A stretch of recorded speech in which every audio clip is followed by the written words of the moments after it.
Hello. The topic I covered in this video is quoted interest rate versus the effective annual rate.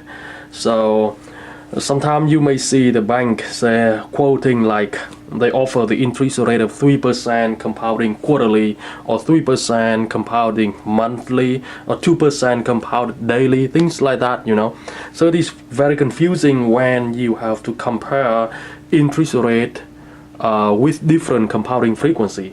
So basically we have to convert all kind of quoted interest rate into an annualized basis, and the formula for this is the effective annual rate equal to 1 plus quoted rate divided by m raised to power m minus 1, and m here is the number of the compounding period in a year. Again, m is a number of compounding period in a year. So let's look at some example. Okay, let me zoom in a little bit. Over here I have few different interest rate. 10%, the quoted rate is 10%, and the compounding frequency is annually. The second rate is the quoted is still 10%, but the compounding frequency is quarterly, and then monthly, and eventually you have daily. So okay, can we calculate the effective annual rate for each of them? Yes, we can. First of all, for the first rate, 10% compounded annually, so there is only one compounding period a year, right?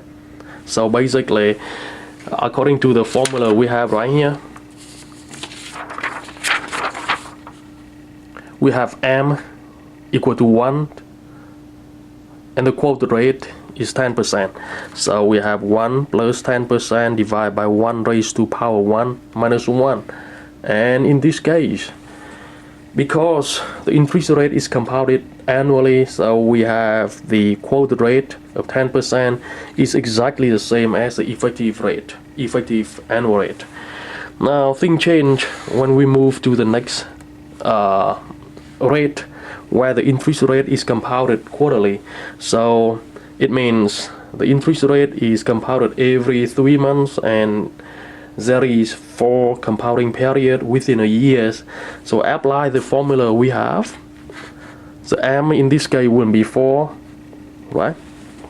So the formula will be 1 plus 10% divided by 4 raised to power 4 and minus 1. And the effective annual rate will be 10.38%. Now when it comes to monthly, so the number of compounding period is 12 times a year, right?